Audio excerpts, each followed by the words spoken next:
All right, welcome back to the Autistic Tidbits and Tangents podcast. I'm one of your hosts, Cara Diamond. I'm an autistic teacher, university lecturer, author, presenter, etc., from Toronto, Canada. And I'm Maja. I'm an autistic and ADHD psychologist, author, educator, presenter, things. I'm here. And I am so excited because today we have as a special guest my bestie. This is Lindsay Ryan. Lindsay is a registered psychotherapist, also from Ontario, Canada, and she belongs to the College of Registered Psychotherapists of Ontario, which is her fourth career change. She's also worked as a stage manager for live theater, which is actually how we met. She's worked as a retail manager, a facilities and administrative coordinator at McMaster University as well. She currently subcontracts for Everwell Integrated Health Professionals and has her own private psychotherapy practice. Lindsay was diagnosed with ADHD later in life, and she focuses on providing psychotherapy for other folks who have later in life diagnosed ADHD, autism, or suspected neurodiversity. Welcome! Hey. I am so excited. This is my support system finally meeting in one room. I talk to you, both of you, all of the time. We tend to cycle through when we're having our individual meltdowns over things, So I'm so glad you're meeting. And I feel like it's been a long time coming. Yeah, and we've been talking, well, probably since the podcast started, about topics we would like to talk about when you're finally on here. Mm-hmm. Yeah, I think we were just waiting for me to be fully registered. Yeah. And fully ready. And I mean, we brainstormed a bunch of topics, so this is going to be, as we promised, very tangential. Yeah.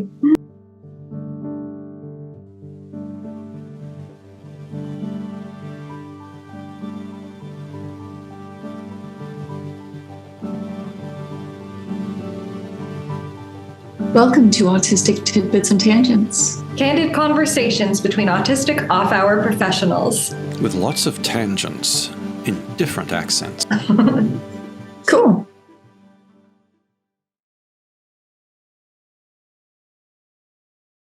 Trigger warnings for this episode include pathologizing language and labels related to disability, and we're just in general talking about the things.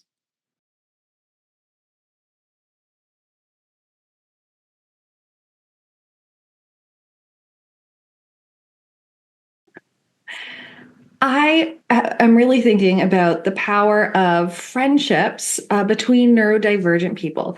For me, it's made such a difference in self-understanding and learning a lot about. Well, Lindsay, for instance, you call me out all the time on internalized ableism and help me be a bit more self-compassionate. What do you think about the potential, the support system that is possible when we find community? Yeah, I mean, community is so important, and especially when you are building more of a self-compassionate voice. One of the principles of building that is tapping into something called common humanity and understanding that your struggles are not just yours, that other people are probably having them too. But if you're looking around at neurotypicals, they aren't struggling with the same things that we struggle with. They don't find it hard to brush their teeth in the morning or get in and out of the shower or do whatever activity they even just want to do that day. Yes. And so having other friends that are neurodiverse, with ADHD, who are autistic, whoever, it helps you see that there's other people out there that are struggling with the same things as you are. Mm-hmm. That's such a good point. I think it helps also with learning to be open about it. Mm-hmm. I had a conversation with a friend yesterday who's also ADHD, and so she's a nurse, and they have to keep their fingernails short because working in a hospital, right?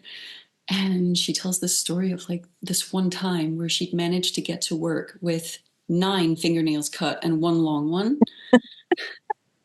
And just walking around all day being like, oh no, what if somebody notices? Right? Yeah. And as we're talking about that, I suddenly have the thought that like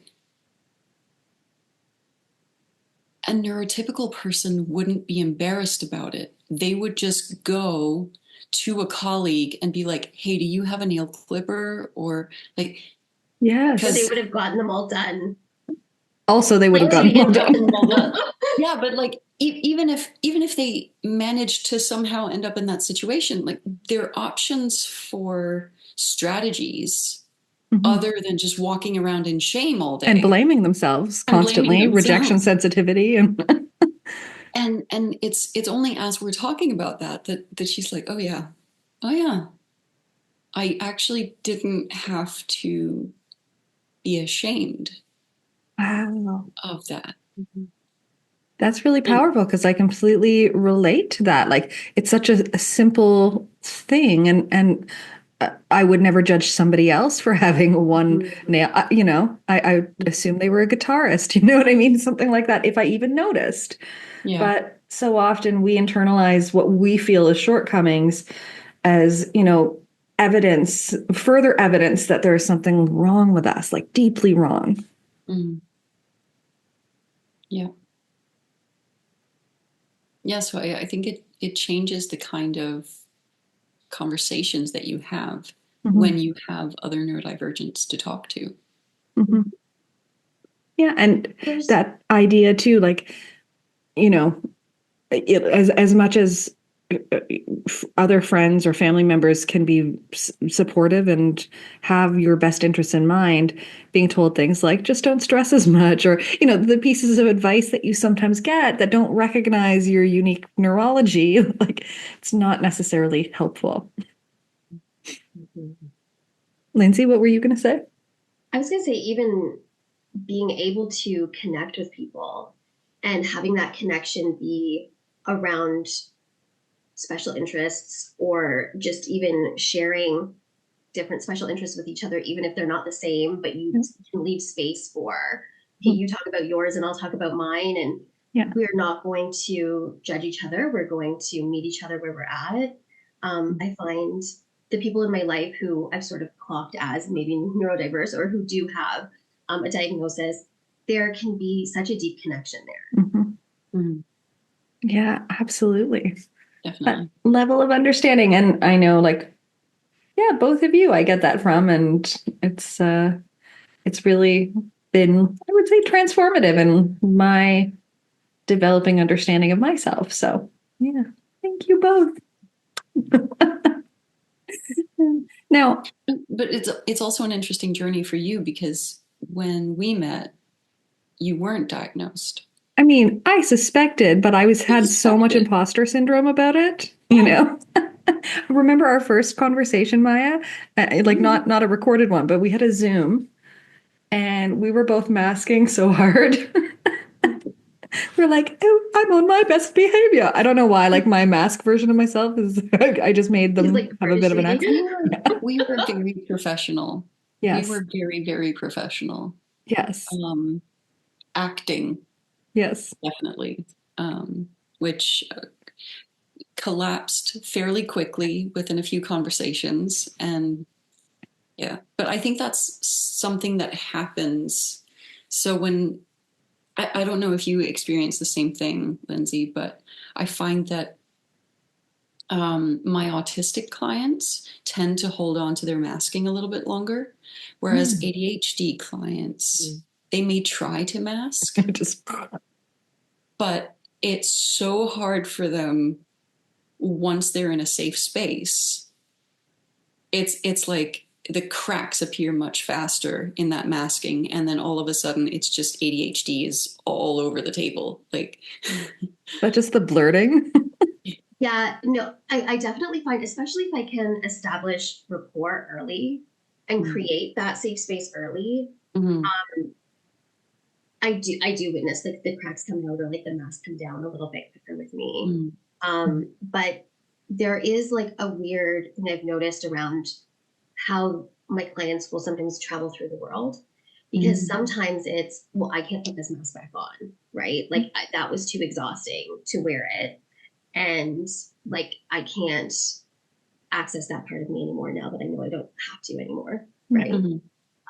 But then that can also be very like vulnerable and lead to times where, you know, they're in situations either like socially or at work or whatever, where before like masking was protective, right? And now that might lead to burnout, that might lead to some dysregulation as they're starting to sort of find their way again, you know, without masking. So we talk about that too a lot in session, because I find I'd like my clients at least to work on some emotion regulation tools kind of before they attempt to start unmasking. Yeah, that's such a good point. I mean, the masking would lead to burnout anyway. But when you become conscious of it, you suddenly start recognizing all of those stressors that are really affecting you on a day-to-day basis. And there's a certain amount of grief that comes along with that. And for a lot of people, also anger. Like, why am I carrying this burden for masking to appease everybody else? Yes. And you realize like how much you've pushed through. And I have to say, meds sort of exacerbated that effect for me, like ADHD medication, because suddenly I could feel like I felt such a sense of physical and mental calm that I was able to notice, oh my gosh, most of the time I'm completely dysregulated. Even if on the outside I'm pretending that I'm like super, like people sometimes think I'm super chill and they have no idea. You chill? Yeah, you two who know me well and going through existential crises all the time.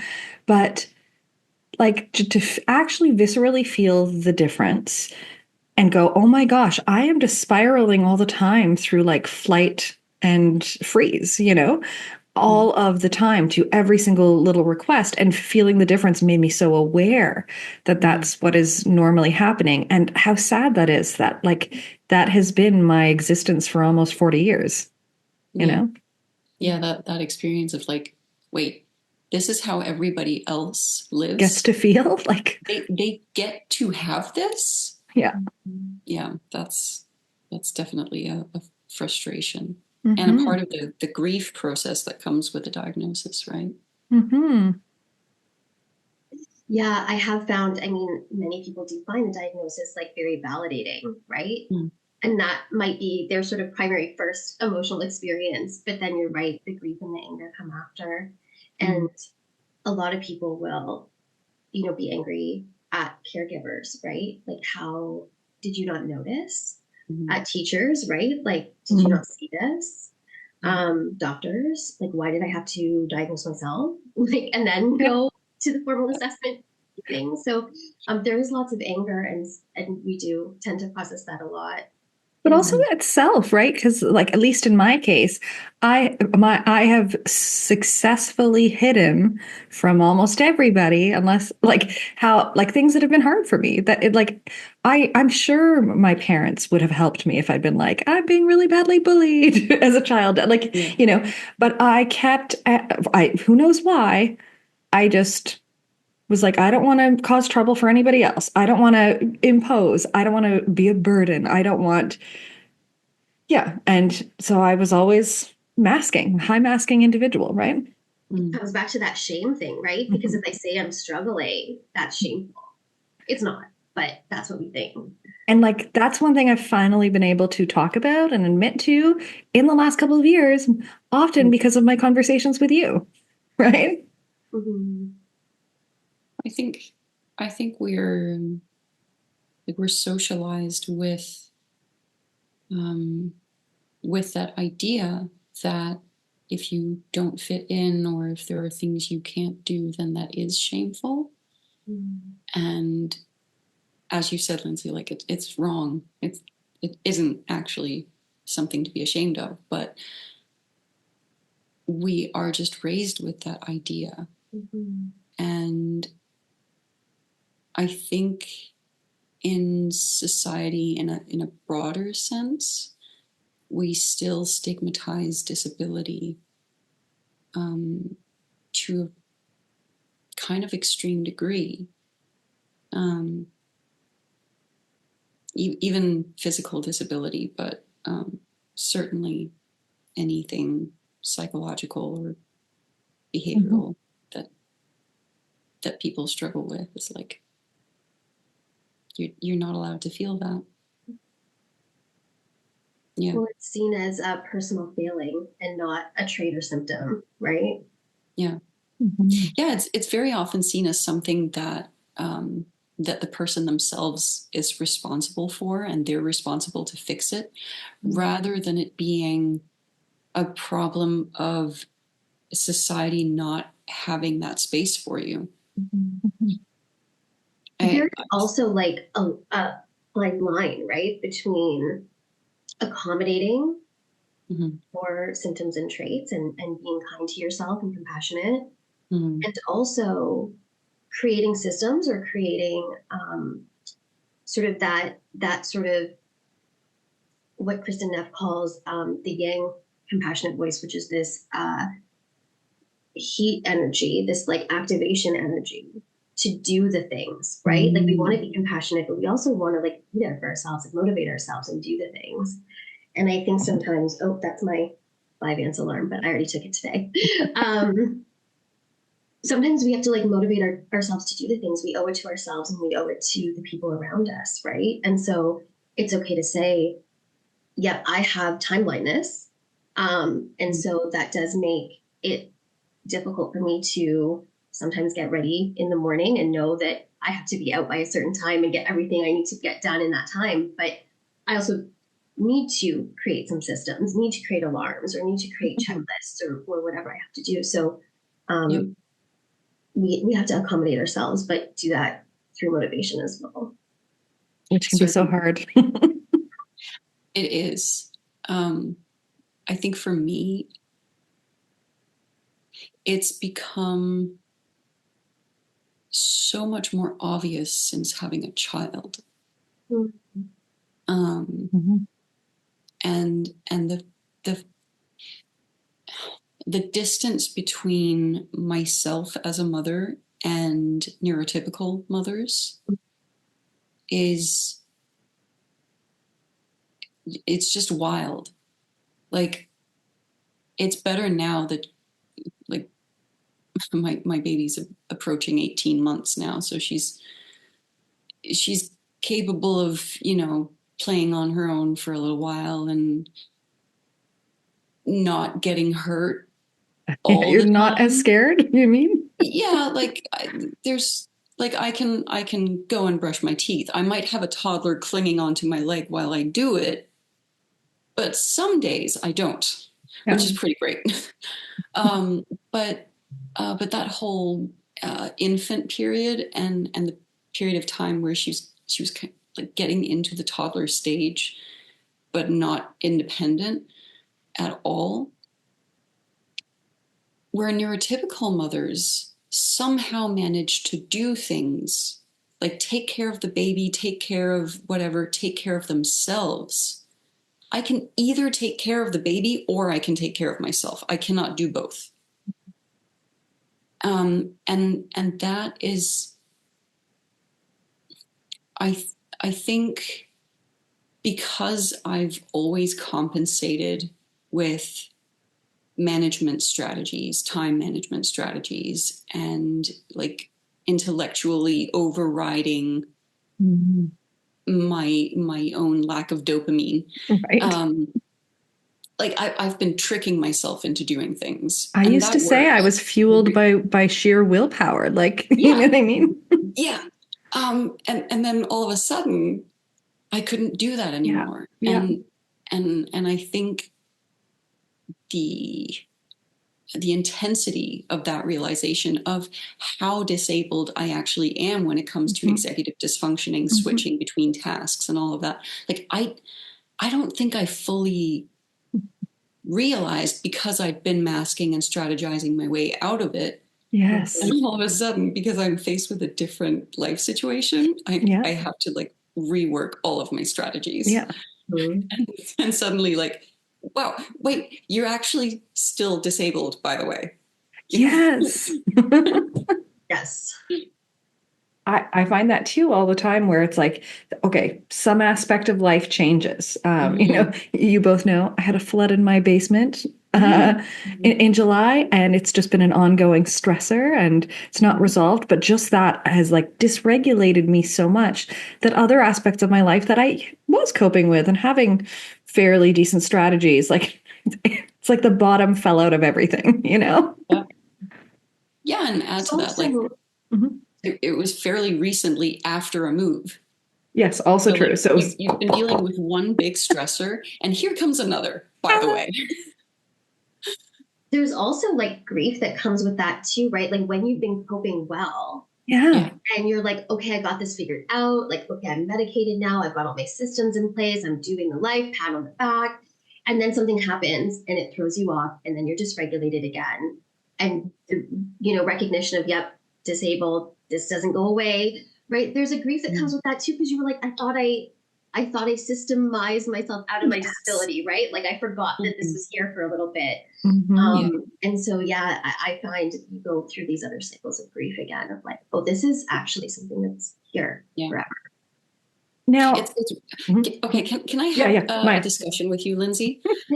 Because I actually struggle with this sometimes, the whole disability language, because on the one hand, I don't want to call myself disabled. And I know that I am disabled in the sense of society not having the accommodations that I need. Okay, why? Function. I want to know before you ask your question, why don't you want to call yourself disabled? I think it actually boils down to that stigma that comes with the word disability, but at the same time, there's another layer to it, which is autism and ADHD aren't things that you can't do. They are functioning in a different way, and almost by principle, I don't want to call a different functioning brain disabled. Yeah. Oh, like there are situations in which you are disabled by the situation, by the circumstances, but it's like I love this conversation so much. Yeah. Okay, so here's all the things, because I've thought about this a lot, Maja. I think probably when you bring in like autism, that is definitely true, right? It's a different brain, it's a different way of doing things. And we don't have like medical treatment for it, really, right? Some people do get antidepressants. Some people, there's a few antidepressants that can help with overstimulation, like with sensory stimulation. So I think that's why that can sometimes be helpful. Where I see it's different with ADHD is that with ADHD, there's this component of like, you can't even do the things you want to do sometimes. Yes. Right? Like, relatable. Yeah. Before I was medicated, right, I would have maybe a day off and want to do my painting or want to do my wood burning or go out with a friend. And I was so paralyzed, right, that I couldn't do those things. And access to medication has given me now the ability to do the task initiation, to, get over that hump of, paralysis, right? And so that's where I think, at least with ADHD, we do have to consider it a disability, because you need the accommodation of the medication sometimes to be able to have access to the things. The way I kind of think about it is like someone's wheelchair, right? You need the wheelchair to get around. Yeah. I mean, I've been thinking about this too because I teach a course and we talk about these topics. We talk about different models of disability. And I lean very much towards Chapman's proposed value neutral model, which, okay, so we all know the medical model is pathologizing deficit oriented language, which positions things like autism and ADHD as things needing to be fixed as deviation from norm. The social model, which is tied into neurodiversity paradigm, is very much like, yes, we have different wiring, exactly what we're talking about now. But what is disabling is, lack of supports, whether that's structurally, whether it's people's attitudes. But the failure of that model is that, just like the medical model, it's still contingent on we are different from norm. Like there's this deviation of norm. Yeah. There's also like it can be hardship denying because it's like, no, we don't actually have any problems except from other people. But often we do have other issues and struggles that would exist whether or not we're in, a school or around other people. And that has really shaped a lot of my thinking. And the value neutral model is like you can have challenges in specific contexts. You can have challenges at the like sort of local level, but that doesn't mean overall globally you can't have well-being. Essentially, that's it in a nutshell. There's a lot more to it, but it's like be a bit more objective about things that are hard, things that are working. Just because you have a disability, it does not mean you can't have fulfillment. It doesn't mean you can't live a good life. There's so much research on many different disabilities where people don't interpret their traits as necessarily like the end of the world. It really is the more deaf about community yes, has like exactly. such a rich community, and they don't consider themselves to have like that deficit, right? Like that opens up their But I'm lives. sure they still consider themselves disabled, right? Like, and so for me too, like I guess the more I think of how I considered my shift to using identity first language, and like I don't want my students to feel like disabled is a dirty word, just like I didn't want them to feel autistic was a dirty word. It is user experience, right? It comes down to how do you feel about it? Yeah. I guess at the end of the day. Yeah. Oh, of course it does. Yeah. I think that's a part of language, Mm-hmm. is that the way we hear words used shapes how we perceive them and the way we use them. And how we reclaim them often. Yeah. There can also be some imposter syndrome in like claiming disabled, right? Yeah. Because we can look at people and you kind of get trapped in this like comparison of like, well, am I more or less disabled than you? Yeah. Can I actually call myself this, right? So there can be like, well, I'm functioning. Does that mean I'm disabled or not, right? Like, and then your basement floods and it all goes to hell. But that kind of leads back to imposter syndrome, right? Because am I okay, so we're all fairly high masking capable individuals, right? So just having the ability to pass as neurotypical for a time. Yeah. Except with like 8-year-old girls when you're 8 years old. Like, I don't understand. Yeah, but I mean, yeah, I don't even know what I was saying now. No, but like, am I autistic enough? Am I ADHD enough? Like, do I get to be a part of that club and that community despite appearing to function well? And it's been such a recurring theme in my life that especially autistic men, and this is not to gender things, this is just my personal experience, is that a number of autistic men have told me, you're not really autistic, right? Or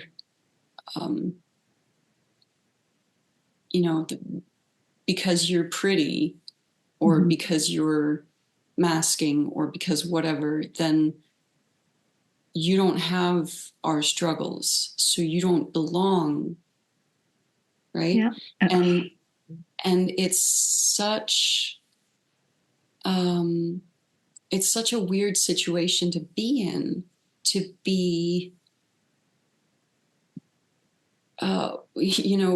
way too autistic and ADHD for the neurotypicals, but maybe not quite enough autistic and ADHD for the other autistics and ADHDers. Is that an experience that you recognize for yourselves, but also, Lindsay, for your clients and Kara, for your students? Yeah, I mean, different intersections of identity are going to create this like divergence, right? Of how we're perceived and how, we can exist in the world. So something like pretty privilege can moderate, right? Like how people perceive us. Yeah. And white privilege and all the privileges. The education level we've achieved, all that stuff, right? Like moderate things. Yeah. And we've really been brainwashed under, increasingly neoliberal trends in society to, I know it always comes up, if Bruce was here, he'd be going, neoliberalism. But it sort of has instilled in all of us this comparative thinking, like, how am I in comparison to others? I have to mask so that I'm perceived as normal and not so-called abnormal. We have internalized ableism and all of this pathologizing language. And then we started developing these systems like higher functioning, lower functioning, and that is so problematic because it denies that we have needs as people with internalized presentations, despite the fact that you and I, like all of us, like we know we struggle significantly, just other people don't see it because we mask pretty well much of the time. So it denies our struggles. And then for people, when I think of my brother who has an intellectual disability, like that lens denies his strengths, it's like, I don't know, we're so limited by our own experiences. I would never say to someone else, you have it easier than me, or you have it, you have different challenges, Yeah. Yeah.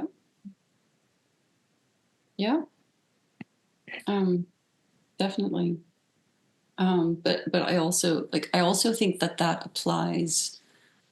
Oh, and this is going to rub some people the wrong way. I also think that point applies from us to neurotypicals. We so often assume that their struggles aren't severe enough, that they don't have enough problems, that they are of value to listen to or to show compassion towards. It's like, well, you have a brain that freaking works, so stop complaining and go about your business. Yeah. But I don't know. I had this conversation, and I feel like it's a conversation that we need to begin to have in the neurodiversity movement community. Yeah. Is that as neurodivergents, we have support needs, and those are real and they're valid, and we do need accommodations. But sometimes our own level of trauma or burnout or struggles is contagious to our environment to a degree that we demand so much from our family, for example, that it hurts them.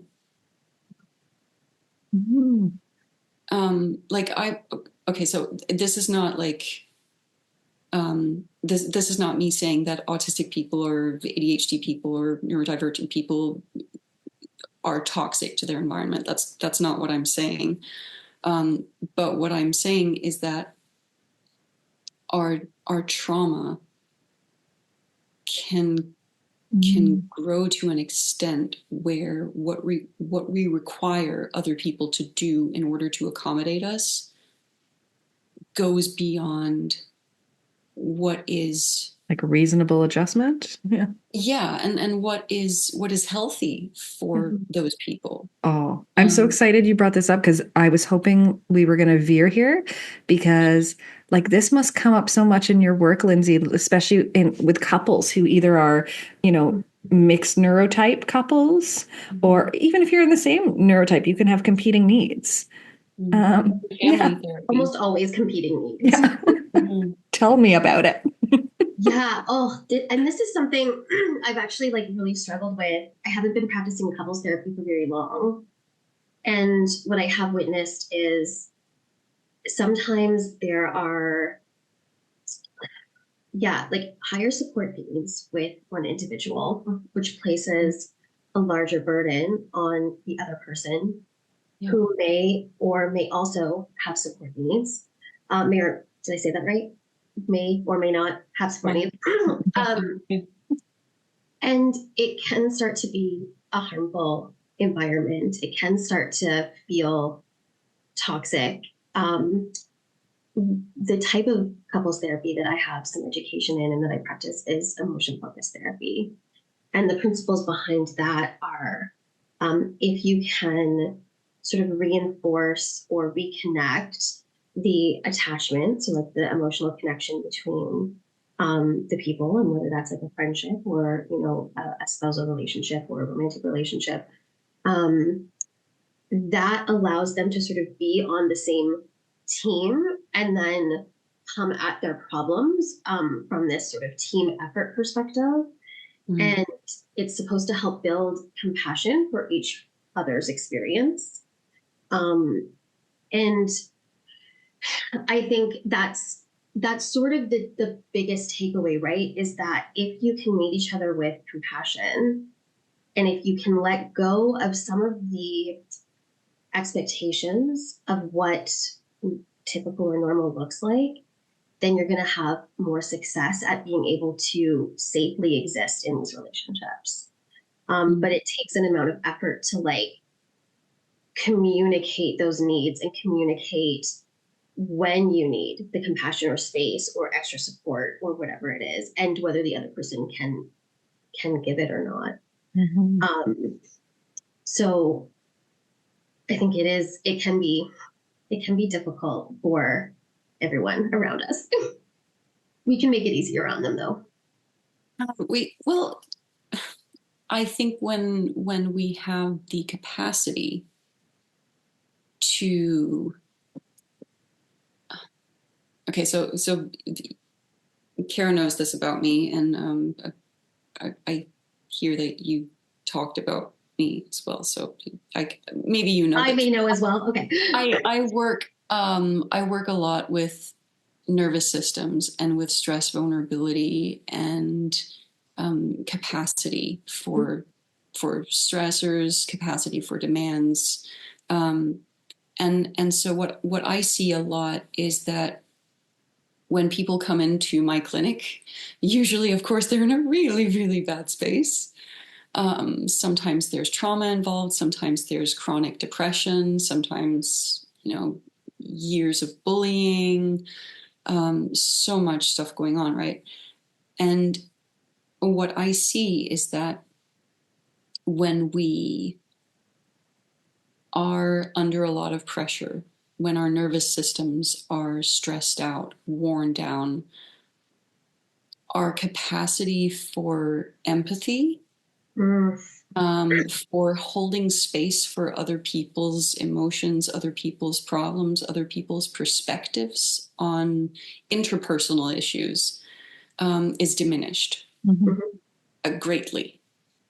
Sometimes even to the point where you can think as an outsider, not as a therapist, but as an outsider, you might look at a person and think, you're just an asshole. Do you think a lot of people with ADHD or who are autistic get labeled with narcissism or narcissistic traits when it is just this, what you're kind of talking about, this sort of shutdown or this like thing that can happen where we do kind of hold less empathy in those moments where we are dysregulated? I don't see narcissistic personality disorder a lot. The colloquial everyday use of the word narcissistic, yes. Mm-hmm. But most often what I see when it comes to misdiagnoses, it's more likely to be borderline Mm-hmm. or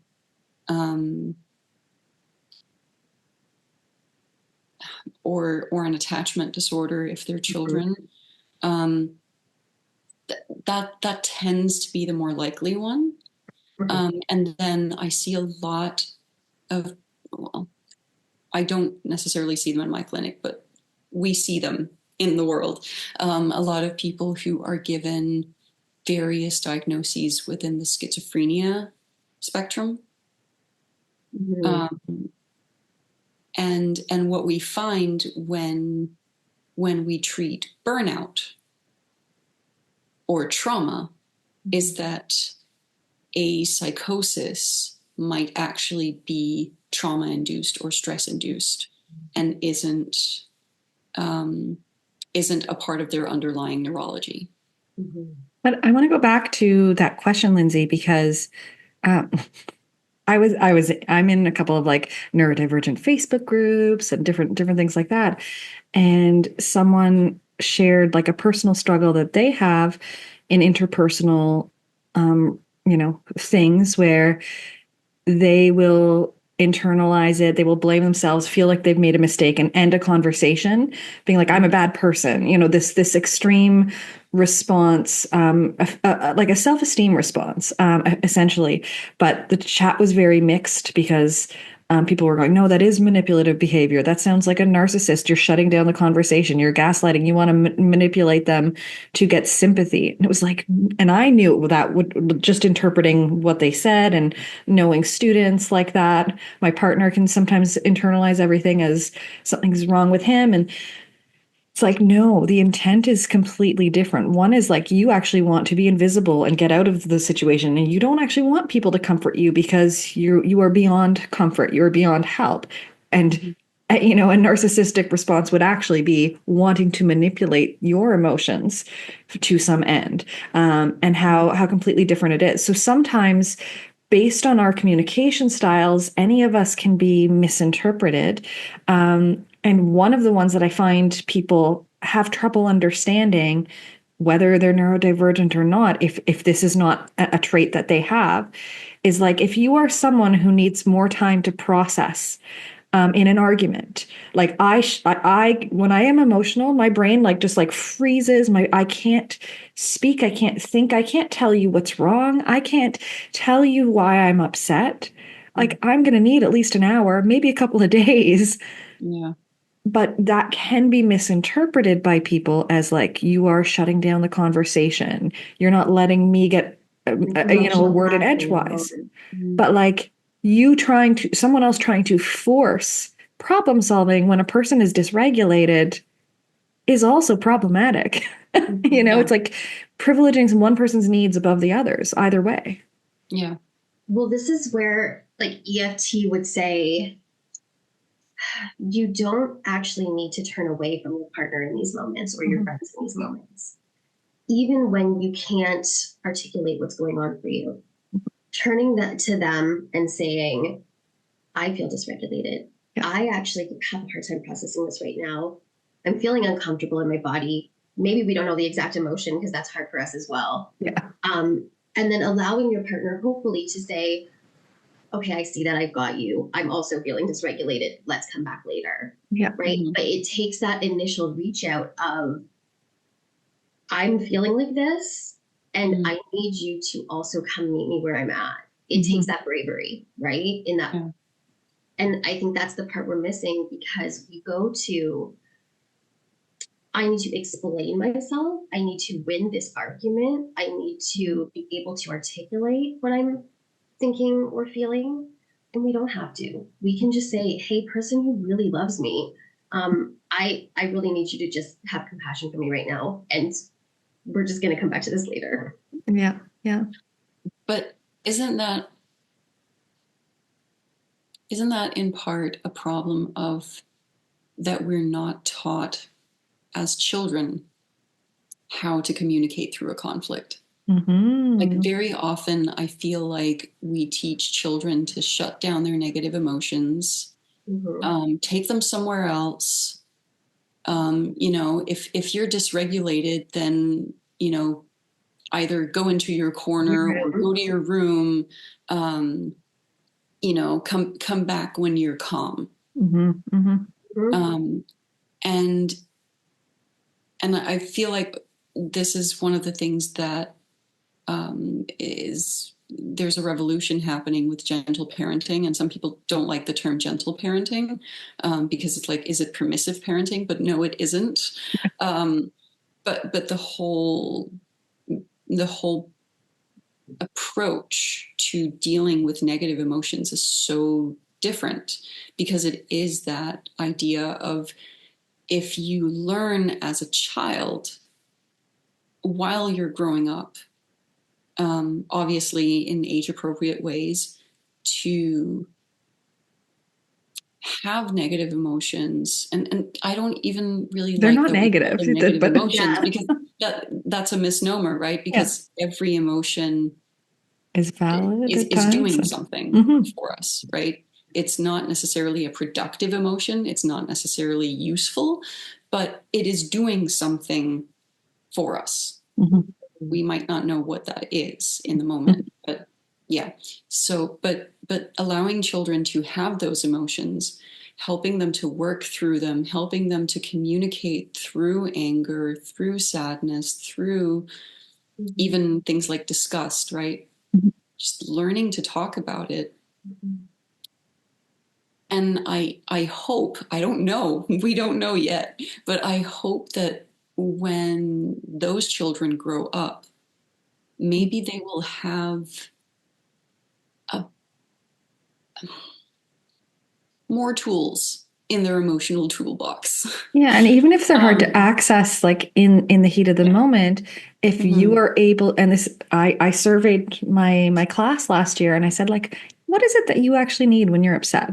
What do you need?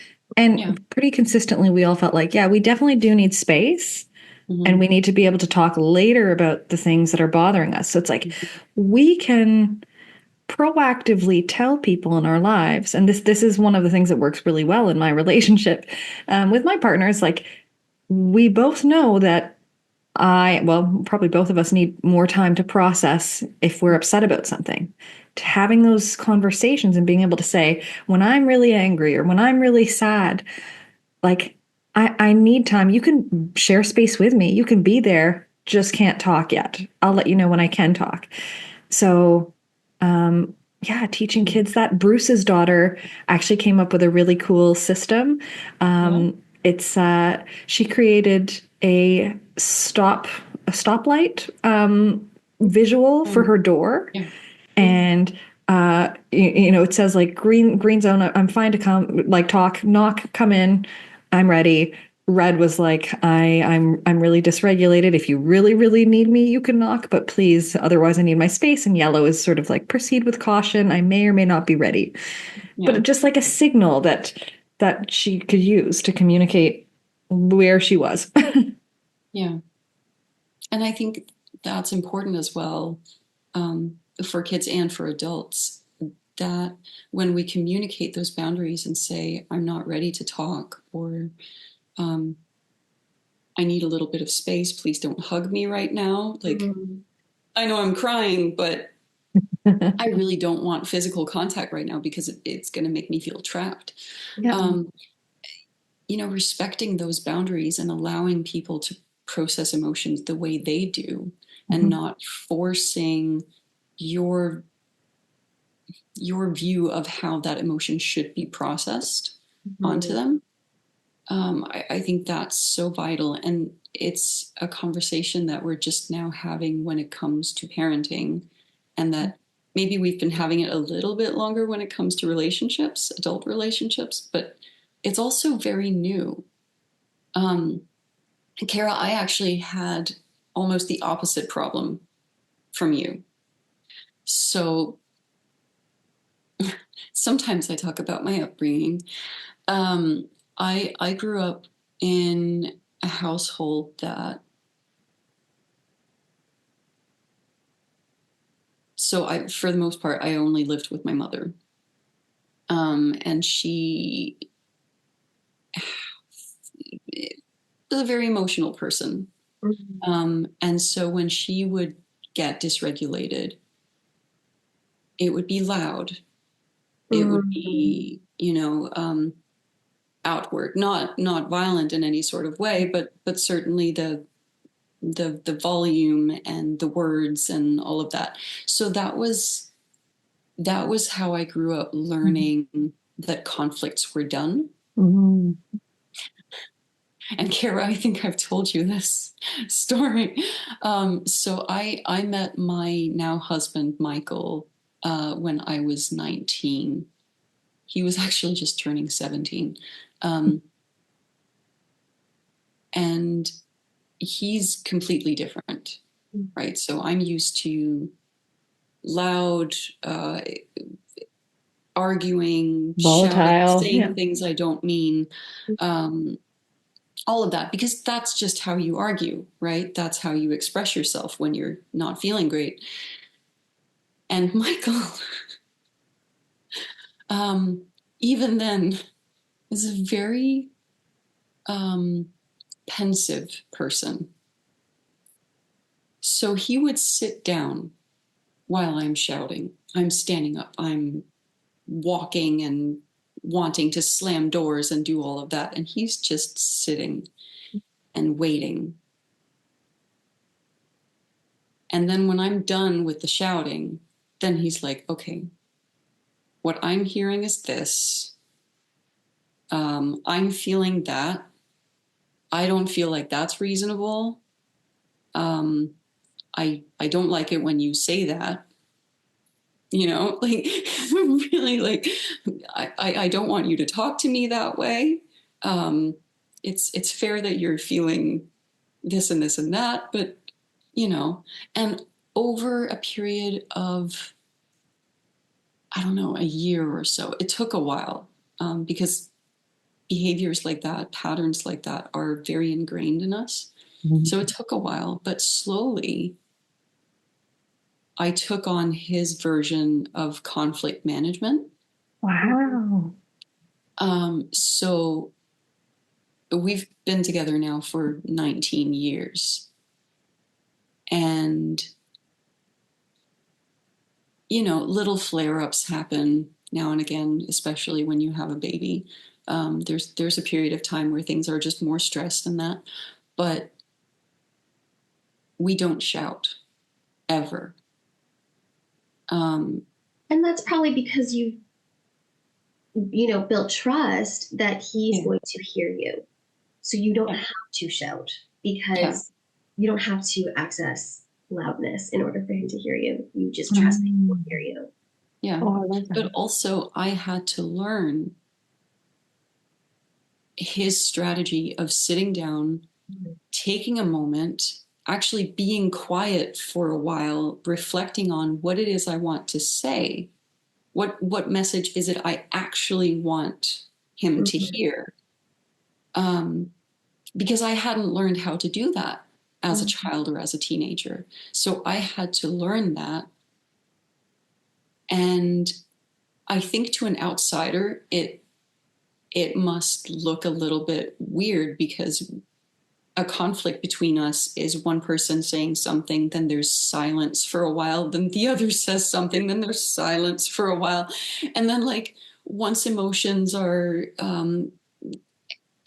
a more manageable level, then it resembles more, your average conversation. And then we talk through the problems. But when we are, quote unquote, dysregulated, we actually become quiet. Which I think is also really good, because he's a very big man, and I think if he ever got like physically upset, angry, that would be very frightening. So I'm actually very grateful that he sits down. Yeah. But there's something to like what you said about the slamming cupboards, right? Mm-hmm. Where when you are maybe activated in anger or activated in anxiety, frustration, any of those like really uncomfortable feelings, you do want to move it out of your body, right? Like we go to the slamming adrenaline cupboards needs to to go somewhere. energetically release that. Yeah. And I think something that we're also missing is, how do we do that then? Yeah. How do you energetically release the anger in a non-destructive way? Yeah. Sorry, I just quickly Go ahead. tangent. I don't know if any of you or any of our listeners watch Only Murders in the Building, but Steve Martin plays a character who's very autistically coded. And there was this brilliant scene this season where he's so tightly wound and doesn't do conflict, and he does all these things like trying to control the environment, to be organized. And there's this scene where he's like supposed to get angry and everyone's going like, show your anger, and he just goes, and like no words come out, but you can see this physical tension and the body is moving. And I was like, oh my gosh, I have never seen myself represented so well. I can't get it out. So I want more strategies. Proceed. No, but it's oh yeah, I love representations like that where it's not necessarily stated outright that this character is autistic or whatnot, but you just kind of know. Those tend to be the best representations, actually.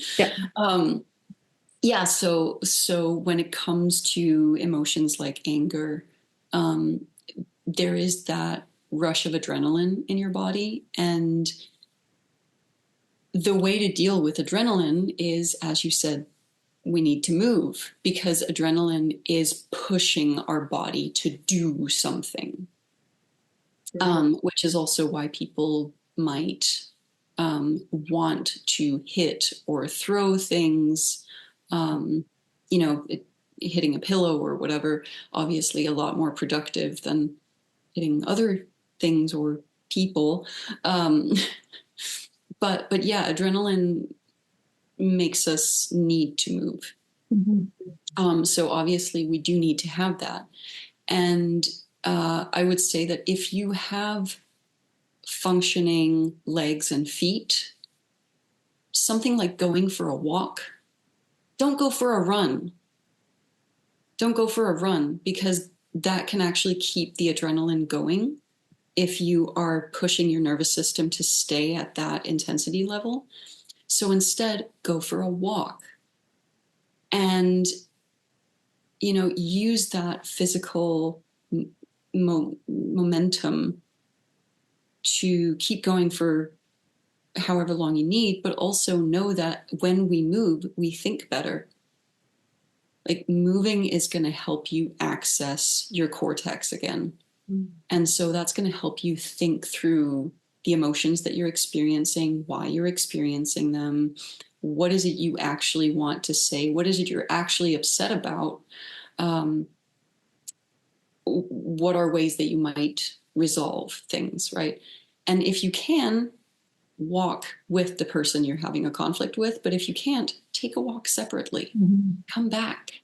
It doesn't, it's such a misnomer that a conflict has to be resolved right then and there in the situation. It doesn't. Well, and a lot of couples have like perpetual problems, right? Which means that they just don't ever go away. And so you are not going to solve out of it.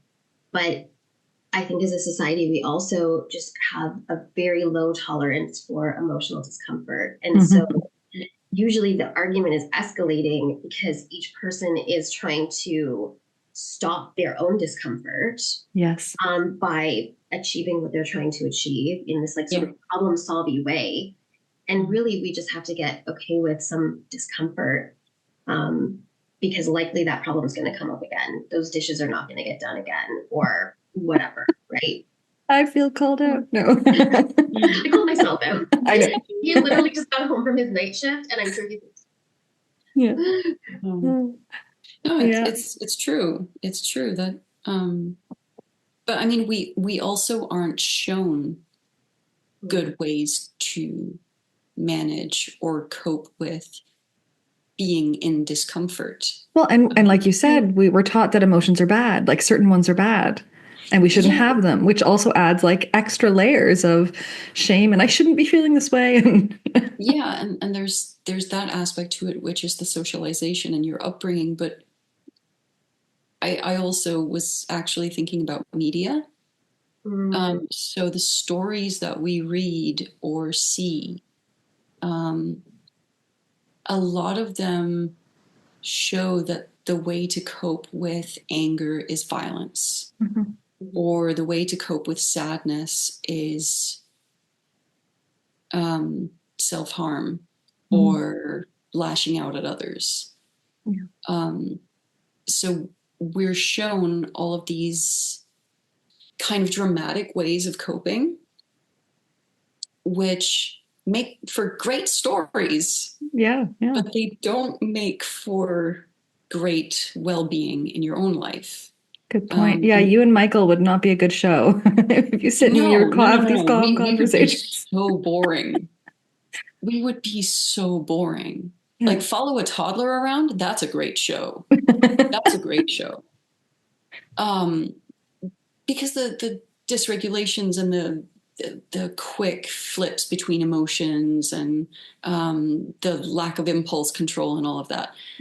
That's how to build a good character for TV. You know, make a person do some stupid things and follow them through that. You have a TV show. But actually, a good life is not being happy. It's being content. It's being 80% of the time pretty boring. and we have to be okay with that as well.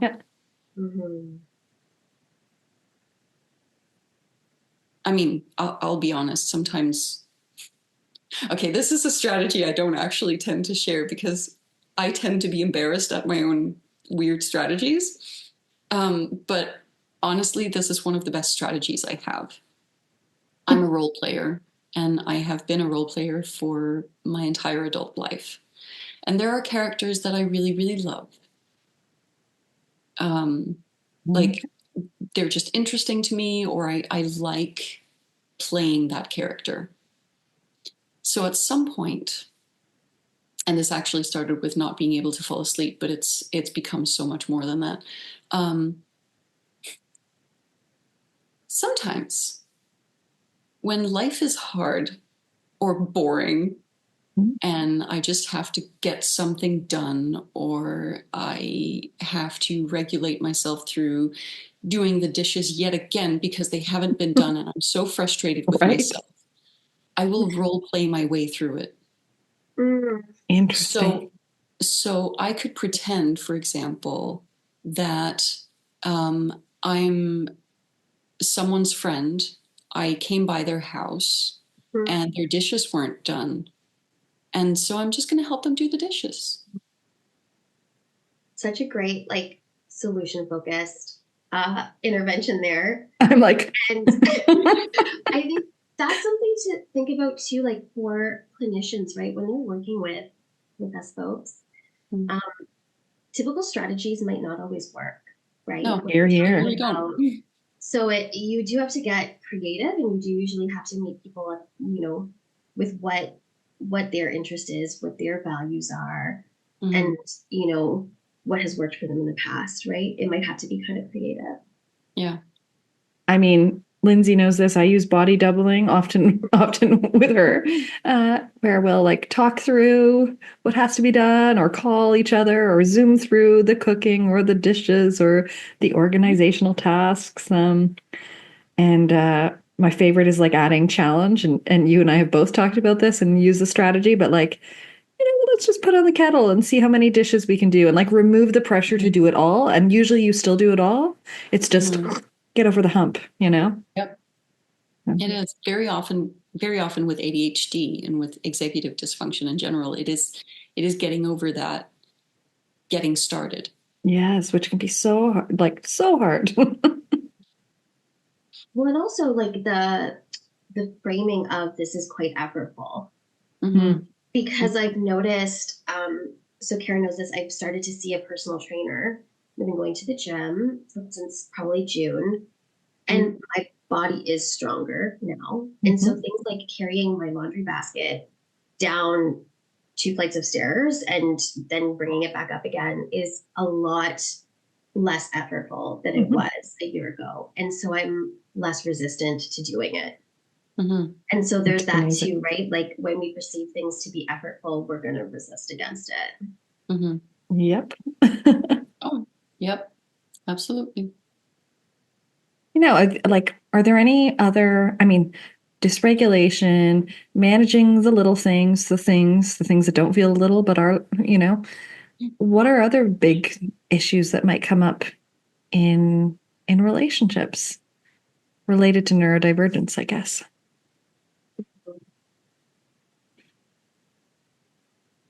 I think something that may occur are these like attachment wounds that can happen when we have our own, like when one of the people has their own need for boundary setting or asking for their needs that compete with the other person. And if that other person is in a place in their life where they require the support, then this boundary getting put up can feel like rejection. And so it can sort of trigger these rejection sensitivity feelings and attachment wounds, all that stuff. So I think that's maybe an interesting part of either like cross neurotype or like same neurotype connections. I know that I've definitely in my past lost friendships because this need to kind of clamp down on how I was spending my energy came up. And I just stopped being able to perform friendship for them. And so that was either a repetitive stress injury that was just coming up again, or that was a huge attachment wound that had happened. And that wasn't something, at the time I didn't have language for it, right? Yeah. And so that's something that maybe ended those relationships. Now I can be a little bit more proactive in saying, like, I think I'm going into a bit of a shutdown. You might not hear from me. I still love you. Yeah. If you please say this, like, please reach out. But otherwise, I'm going away for a little bit. And that, which I have to say, I really appreciate as your friend, you know, knowing that also as a friend, like I've definitely lost friendships and not known why that person doesn't talk to me anymore. Like, so there's a little bit of trauma in that going like, am I doing something wrong? Am I overbearing in friendships? Like, you know, I always have that little bit of insecurity. So again, it's that idea of like just communicating the space that we need when we need it. And yeah, I think that's a very general history. That and friendships disappearing where you don't know why, and maybe you internalize it as they didn't actually care about me. Like maybe I wasn't, or there's something wrong with me that drives people away. Yeah, but I also a lot of the things I talk to young people about is the feeling that they love their friends more than their friends love them. Yes. Like I relate to that. The feeling that you meant more to me than I did to you, and this fizzled out and now we're not friends anymore.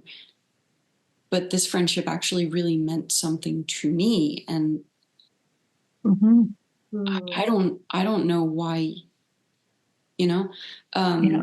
That's a I don't know huge why Nicole told me after 8 years of friendship that she didn't want friends who couldn't play guitar.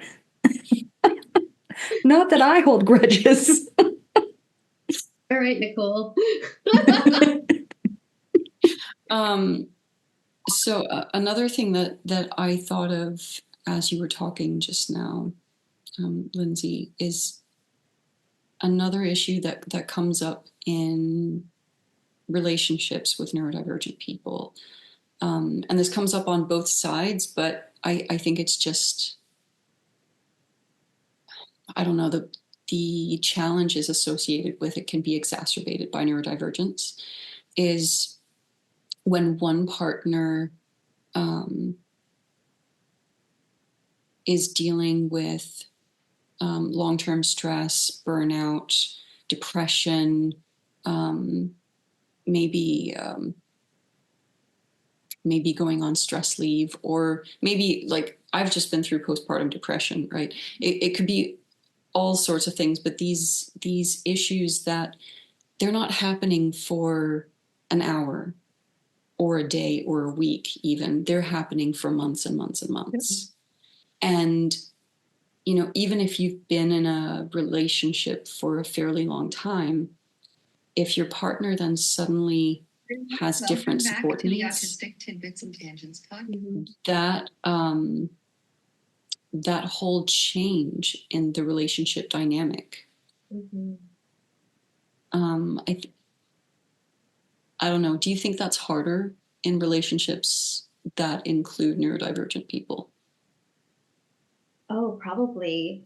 I mean, any amount of change is also so dysregulating. So as soon as you have a change in relational dynamics, like that's also a change, right? And so you've just got everybody trying to clamor to understand this new norm, right?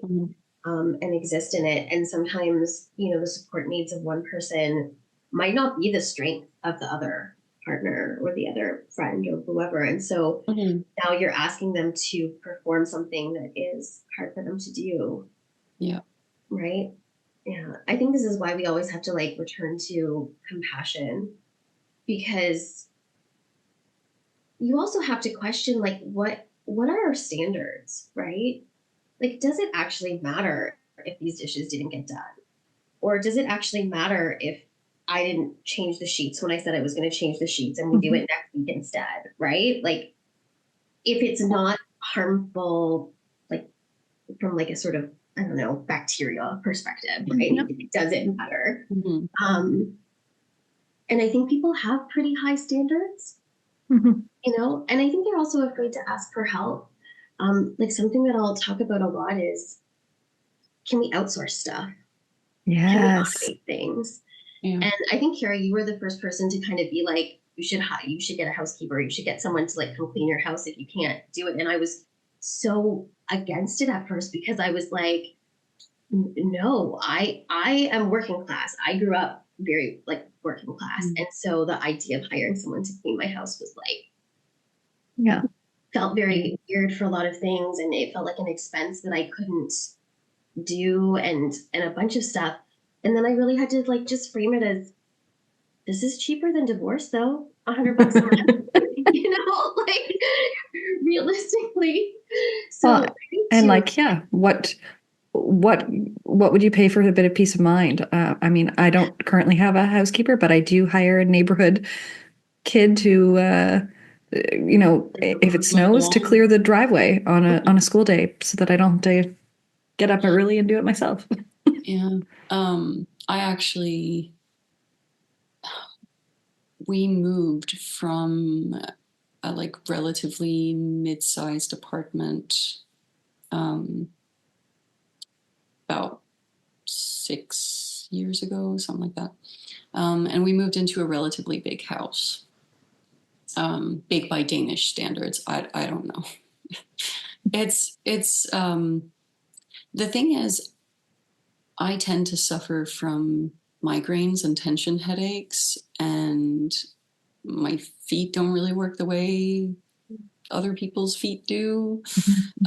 So I can do the laundry, I can do the dishes, vacuuming and washing floors tends to put me to bed.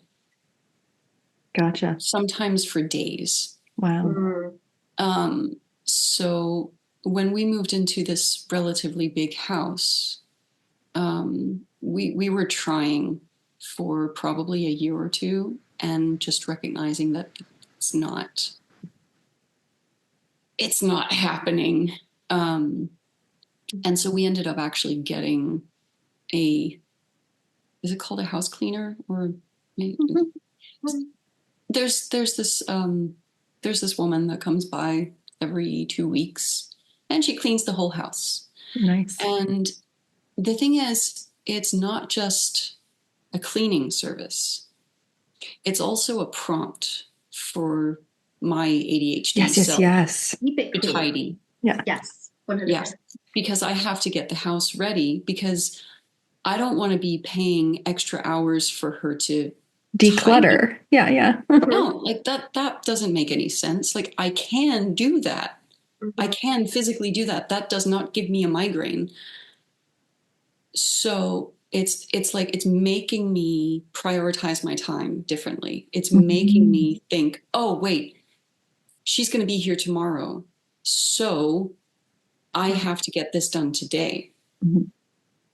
And so it's functioning on several levels in that way, which I think we shouldn't underestimate. That it's not just one thing that you're hiring someone to do. It's also the space that it clears up in your mind, the prompt that it provides you to prepare for those things.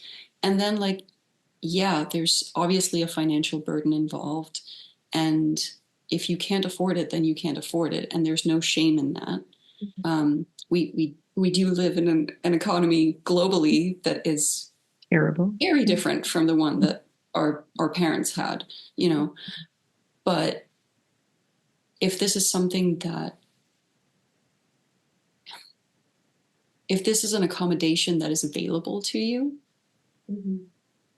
I would definitely argue to not just think in terms of money and, you know, have this just one chore getting taken off your hands. It's that's not what we're talking about. Exactly. It's so much more than that. So I'm also saying I'm like worth this, right? I'm worth a clean house, right? Yeah. And I find so many of us ADHD folks will do the 10-minute tidy before someone's coming over because we value that they're coming over. We value them as friends or family, and we want to give them a clean space to be in. And so why don't I deserve that? Yes. Oh my gosh. It's so tough to make those choices for ourselves and like treat ourselves, think of ourselves, speak to ourselves as a friend. In a lot of ways. I'm totally distracted because we got a motion sensor bird feeder.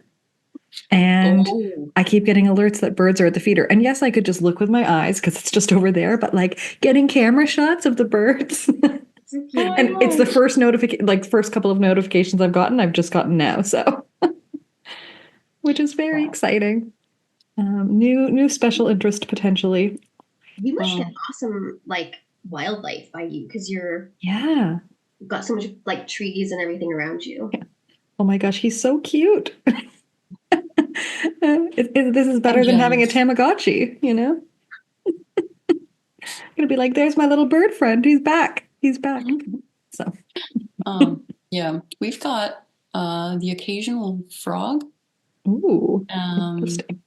I don't know why. There really aren't any real bodies of water around here. I don't know what they're doing. We live on a hill. But then we also get foxes. Oh, I love foxes. Because so this is a very like suburban neighborhood, but there are several people that have chickens in their backyards. Which attracts the foxes. Yeah, of course. Yeah. Which also means that walking your dog at night is a bit of a hazard. Yeah, I bet. They're going to notice the fox before you do. Oh, no. Lindsay, you got any nature in the Hammertown? I'm not in a very like naturey area, but we do have a giant raccoon that likes to sleep on top of our hot tub. Okay, the title for this episode is Hot Tub Raccoon. No, it's not, but might get honorable mention. No, that's amazing though. That's so good. Animals, they find ways to do the weirdest things, don't they?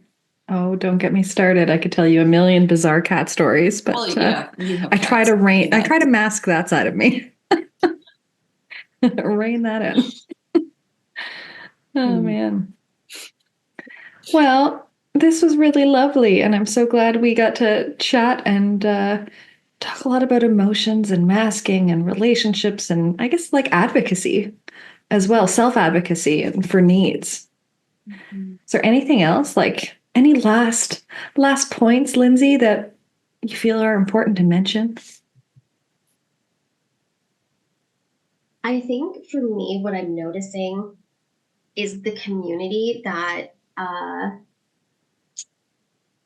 like social media spaces provide. I think it's allowing a lot of people to be seen. And also, it can bring a level of misinformation with it. Yeah. Advice can be good, but sort of like how I would say a horoscope is, where it can be applied in many different ways or across many different types. And so I think something that's important is that like when you are thinking about, do I want to face myself? Do I want to start to change? Do I want to, you know, look at my mental health, right? I think it's important to see someone who can help guide you through that, because then the advice is going to be tailored. Not that it's advice, but the guidance will be tailored, because the same thing may not be true for two different people. Setting boundaries is one of the things that comes up a lot.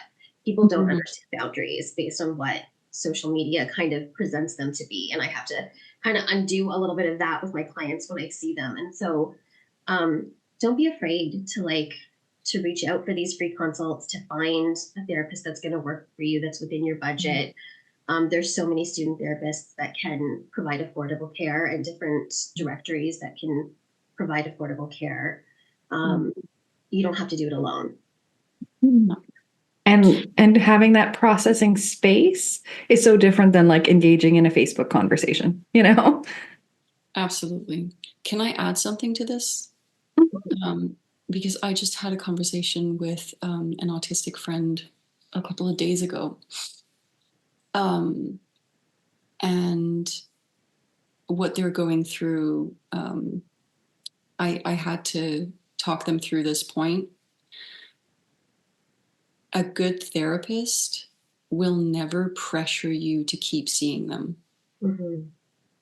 A good therapist, if you're not a match, will absolutely agree with you and will want you to seek out someone else who will be a better match for you. A good therapist recognizes they're not the right therapist for everyone, because we can't be. No matter how educated, no matter how skilled we are at our work, we are never going to be the right match for every single client that walks through our door. And if you ever experience not being a match with a therapist, first of all, that might be a mismatch with the type of therapy, but it also might just be a mismatch with the therapist and not with the type of therapy itself. It's okay to look around, find someone who's right for you. It's okay. It's not a rejection of us as a person to leave our office and say, I don't need to see you again. I want to see someone else. I want to try a different method. That's okay. That is perfectly fine. And if a therapist is fighting you on that or making you feel like you're in the wrong for not accepting their help, then they are not a good therapist, and get out of there. Because also we know therapeutic rapport and relationship is the most important thing for client change. So it really is important to get that part right. Wow. I'm just thinking like all of these relationships that's research in teachers also shows like a so-called good teacher is the most important factor for students as well. Yeah. Like everything's relational. Everything is relational safety. Yep. And I'm so grateful to have relational safety with both of you. And I wish everyone had that. I wish everyone had their little club, their club of people. Everyone deserves that. And I think think their cats. And their cats. No, I think actually research shows it as well, that community, that having safety in social relationships is a tremendously healing factor. And obviously a part of relationships is also conflicts, which is why it's sometimes a really good thing to have someone outside of the relationship that you can talk through some of that with, without vilifying anyone, without making it a ranting to a friend type situation, but actually finding solutions and navigating through the fact that people are difficult. Verbal processing with friends, also good. Also good. I'm always down for a rant with either of you and looking for solutions with either of you. What are you guys doing for thing of the day today? I hadn't actually prepped anything properly.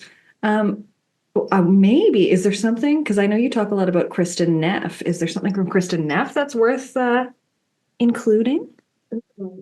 All of the things. Yeah, I was going to say, just her workbook is so good. I use her workbook a lot in my work with people. So it's called the Self-Compassion Handbook.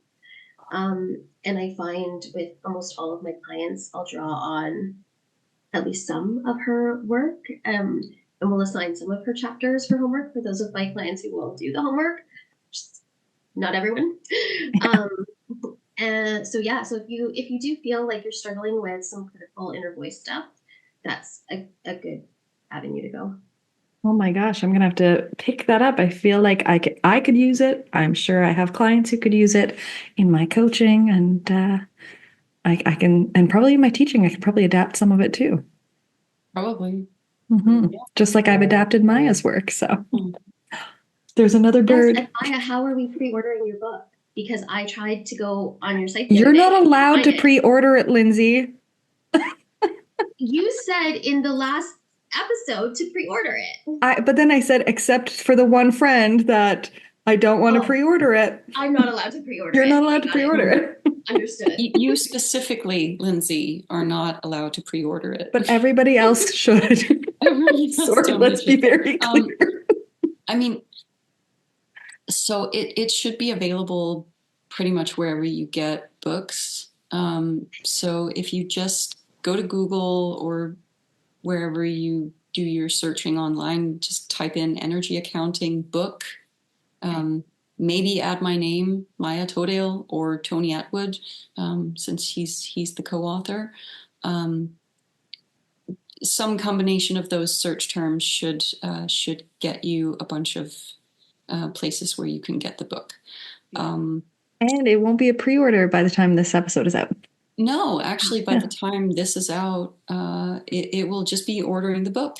And when you do that, when you get your book, remember to get the downloadable material that is extra on the JKP site. So the link is in the book. You'll find it there. There's 70 pages of extra material that we couldn't include in the book because that would apparently make printing it in color too expensive. So we had to put it into downloadable material. 70 pages of extra stuff. Do go get that. Definitely. It's no extra charge. It's completely free. It's supposed to be a part of the book. That's so generous too of you. Yeah. No, we'd already written it as a part of the book. And then JKP were like, yeah, we can't print that many pages in color. I would have panicked. It's expensive. You have to cut a quarter of the book out. Oh, wow. I'm waiting for my draft to come back from the editor. And I'm like, are they going to do that to me? Am I going to have to cut stuff? I will cry. It's painful. It's painful. So we made it downloadable. So remember to go and get that. And also know that very soon, by the time the book is out, the energyaccounting.com website will also be online. And on that site, you will have handouts for the book available for free. I love this. And I'm going to keep updating those as I come up with more worksheets and That's going to keep just, and it is always going to be free. Handouts Yay. will always be free. So good. I promise that. If I ever go back on that, someone find this video and send it to me and be like, you promised. I am time stamping this moment. Yeah. Do that. Yeah. So yeah. Okay. Yeah. Well, you guys, this was fun. Let's do it it again. was. Let's definitely do it again. Yeah. Okay.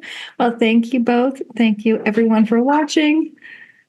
I mean, I think this was a good, like, little gentle call out to be more self-compassionate and don't be afraid to communicate what you need. Yeah. Mhm. Yeah. So thank you. Bye, everyone. Bye, everybody.